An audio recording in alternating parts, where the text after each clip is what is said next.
আসসালামু আলাইকুম। সবাই কেমন আছেন? আশা করি সবাই অনেক অনেক ভালো আছেন। আজকে আমি ঘরে থাকা মাত্র একটা উপকরণ দিয়ে কাঁঠাল পাতার এই পাঁপড়গুলো তৈরি করে দেখাবো। আর এভাবে এই পাঁপড়গুলো তৈরি করে বছর জুড়ে কিন্তু সংরক্ষণ করতে পারবেন। এভাবে এই পাঁপড়গুলো তৈরি করলে না বেকিং সোডা লাগবে, না বেকিং পাউডার, একদম সহজ উপকরণ দিয়ে এই পাঁপড়গুলো তৈরি করতে পারবেন। তার জন্য এখানে কিছুটা পরিমাণ রান্না করা ভাতের চাল নিয়ে নিছি।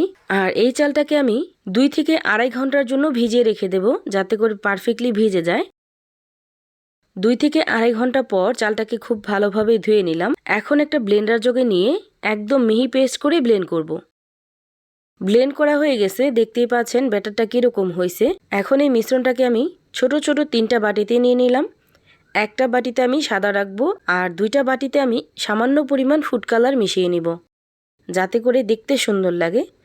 কালার করাটা একেবারে অপশনাল, চাইলে দিতে পারেন, না দিলে কোনো সমস্যা নাই। এভাবে আমি ফুড কালারটা মিশিয়ে নিলাম। এখন আমি আপনাদেরকে কাঁঠাল পাতাটাকে কিভাবে রেডি করবেন সেটা দেখিয়ে দিতেছি। তার জন্য 10 থেকে 12টা কাঁচা কাঁঠাল পাতা নিয়ে নিছি। আর এই পাতাগুলোকে খুব ভালোভাবে পুছে নিতে হবে, যেন এক্সট্রা ময়লা না থাকে।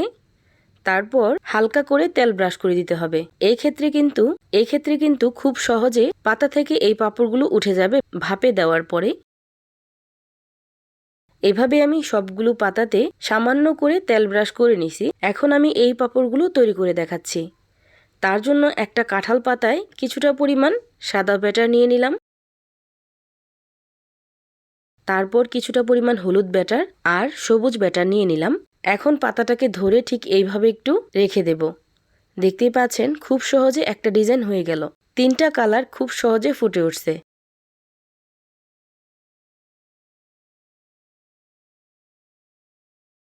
অবশিষ্ট যেগুলো নিচে পড়বে ওগুলো এরকম একটা পাতার সাহায্যে এইভাবে করে নেবেন। তারপর উপর দিয়ে 3 ধরনের কালার এইভাবে দিয়ে দিবেন। তারপর উপর থেকে পাতাটা এইভাবে ধরে রাখলে কিন্তু খুব সহজে একটা পাঁপড় রেডি হয়ে যাবে। এভাবে আমি সবগুলো পাঁপড় রেডি করব। আর এগুলো আমি এখন সরাসরি ভাপে দিয়ে দিব। তার জন্য একটা হাঁড়িতে পর্যাপ্ত পরিমাণ পানি দিয়ে খুব ভালোভাবে গরম করে নিছি। যখনই বলক চলে আসছে, এইরকম একটা ছিদ্রযুক্ত খাঁচি দিয়ে এইভাবে ভাপিয়ে নিলাম। আপনারা চাইলে রাইস কুকারেও কিন্তু ভাপিয়ে নিতে পারেন। একইভাবে আমি সবগুলো পিঠা ভাপিয়ে নিব।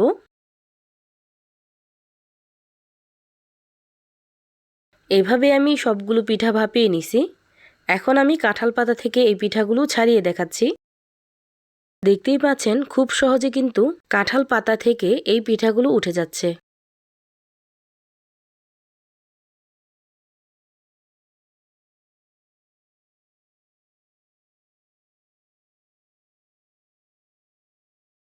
এভাবে আমি সবগুলো পিঠা তৈরি করে নিলাম প্রথমে। এখন একটা একটা করে এইভাবে খাঁচিতে মেলে রেখে দেব। আপনারা চাইলে ফ্যানের নিচে রাখতে পারেন, আবার চাইলে রৌদ্রেও দিতে পারেন। কড়া রৌদ্রে আমি একদিন পর্যন্ত খুব ভালোভাবে শুকিয়ে নিছি। দেখতেই পাচ্ছেন পিঠাগুলো একদম পারফেক্টলি কিন্তু শুকিয়ে গেছে। শুকনো অবস্থায় এই পাঁপড়গুলো আপনারা বছর জুড়ে সংরক্ষণ করতে পারবেন, একদমই নষ্ট হবে না। এখন এখান থেকে কিছুটা পরিমাণ পাঁপড় আপনাদেরকে ভেজে দেখাচ্ছি। পাঁপড়গুলো তেলে দেওয়ার সাথে সাথে কিন্তু একদম ফুলে ডাবল হয়ে যাবে। আর এই পাঁপড়গুলো ভাজার সময় অবশ্যই চুলার আঁচটা বাড়ানো হতে হবে, আর তেলটা গরম ভালোভাবে হতে হবে, তাহলেই কিন্তু পাঁপড়টা ফুলে একদম ডাবল হয়ে যাবে। এভাবেই আমি আমার যতটা প্রয়োজন আমি পাঁপড়গুলো ভেজে নেব।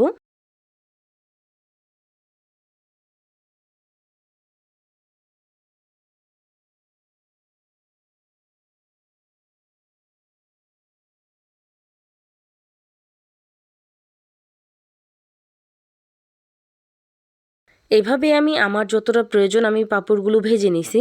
এখন এখান থেকে একটা পাঁপড় আপনাদেরকে ভেঙে দেখাচ্ছি। দেখতেই পাচ্ছেন কত বেশি ক্রিস্পি হয়েছে। এভাবে এই পাঁপড়গুলো তৈরি করে রাখলে হঠাৎ অতিথি আপ্যায়নে আপনারা ভেজে পরিবেশন করতে পারবেন। আশা করছি ভিডিওটা ভালো লাগছে, আর ভালো লাগলে লাইক, কমেন্ট, শেয়ার করতে ভুলবেন না। সবাই ভালো থাকবেন, সুস্থ থাকবেন। আল্লাহ হাফেজ।